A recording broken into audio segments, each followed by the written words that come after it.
కూడా మన పల్లిపొండ కార్యక్రమంలో గ్రామ పంచాయతీలు మీరు చూడండి, ఫస్ట్ టైం గ్రామ పంచాయతీలకు ఇప్పుడు దాకా 100-300 లెస్ దెన్ చాలా తక్కువ డబ్బులు ఇచ్చేవాడు. మనం వచ్చిన తర్వాత గౌరవ ముఖ్యమంత్రి శ్రీ నారా చంద్రబాబు గారి నాయకత్వంలో ఎన్డీఏ కూటమి ప్రభుత్వం ఏర్పడ్డాక జాతీయ ఉపాధి హామీ పథకం కావచ్చు, పంచాయతీరాజ్ వ్యవస్థ కావచ్చు, పటిష్టం చేయడానికి ఆయన నాయకత్వానికి మనస్ఫూర్తిగా అభినందనలు తెలియజేసుకుంటూ, కృతజ్ఞతలు తెలియజేసుకుంటూ నారా చంద్రబాబు నాయుడు గారికి పల్లె పండుగ విజయవంతం ఏంటంటే ఒక బలమైన ముఖ్యమంత్రి, అనుభవశీలురైన ముఖ్యమంత్రి ఉంటే ఎంత బలంగా చేయను నాలాంటి వాడు నేర్చుకుంటాడు. ఎప్పుడు ఒక సీనియర్స్ దగ్గర మనకంటే అనుభవకుల దగ్గర నేర్చుకోవడానికి నేను ఎప్పుడు సంసిద్ధంగా ఉంటాను. మంచి అభివృద్ధి ఉండాలి, రోడ్లు కావాలి, మనకి ఇరిగేషన్ ప్రాజెక్ట్స్ ఉండాలి, పంట నేల పచ్చగా ఉండాలి, ఇవన్నీ కోరుకోవడం. దాంట్లో మొదటిది నీటిని సంరక్షించుకోవడం. మనకి రాయలసీమ నేల నీటికి చాలా ఇబ్బంది పడేది. వస్తే భారీ వర్షం వస్తే కానీ నిల్వ చేసుకునే సౌకర్యం లేదు మనకి.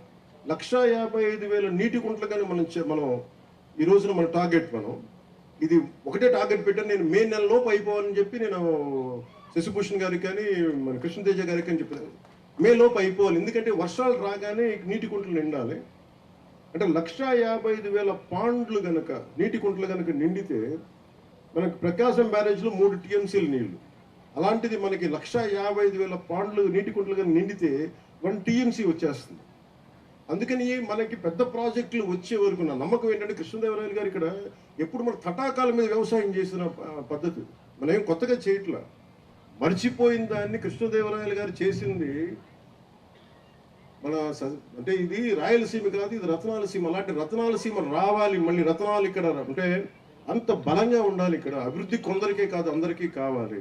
ఒకటే రోజున మనం గ్రామ పంచాయతీలో గ్రామ సభలు నిర్వహించాం. 13,326 పంచాయతీలు గ్రామ సభలు నిర్వహించగలిగామంటే మనకి సత్తా ఉంది, పనిచేసే అధికారుల యంత్రాంగం ఉంది.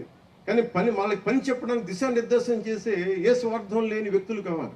ఇది రాష్ట్రం బాగుండాలని గౌరవ ముఖ్యమంత్రి చంద్రబాబు నాయుడు గారు ఎలా కోరుకుంటారో నేను కూడా వారి అనుభవాన్ని మనం ప్రేరణగా తీసుకొని నేను కూడా దాన్ని నేను తీసుకున్న ఈ శాఖల్ని చాలా బలంగా చేయాలనే ఒకటే రోజున 13,326 గ్రామ పంచాయతీలు గ్రామ సభలు నిర్వహించి అభివృద్ధి కోసం చేపట్టాల్సిన పనుల జాబితాను రూపొందించడం ద్వారా మనం ఈ ప్రపంచాన్ని మన ఒక గొప్ప బలమైన సందేశం ఇచ్చింది. ప్రపంచ రికార్డు కావచ్చు, ఇంకోటి ఏదైనా కావచ్చు. రైతున్న కష్టపడతాడు, సమర్థవంతంగా పనిచేస్తాడు, కానీ సరైన వనరులు లేకపోతే లేదా ఉన్న వనరులు సరిగ్గా ఉపయోగించుకోలేకపోతే అతని కష్టం వృధా అవుతుంది. అందుకని ఈ ఫామ్ పాండ్ ప్రాజెక్ట్స్ ద్వారా, నీటి కుంట ప్రాజెక్ట్ ద్వారా రైతులకి నీటి సమస్య తీరుతుంది, పంట దిగుబడి పెరుగుతూ ఉంది, రైతులకి ఆదాయం పెరుగుతుంది. గ్రామాల్లో అభివృద్ధి అంటే కేవలం రోడ్లు, భవనాలు కట్టడమే కాదు, ఇది యువతకు కూడా ఉపాధి లభించాలి, రైతన్నులకి అభివృద్ధి సాధించాలి, ఆర్థిక వ్యవస్థ బలపడాలి అని ఈ పథకం ద్వారా రాష్ట్రంలోని గ్రామాలు స్వయం సమృద్ధిగా మారుతాయి, రైతుల జీవితాల్లో కొత్త వెలుగులు రావాలి.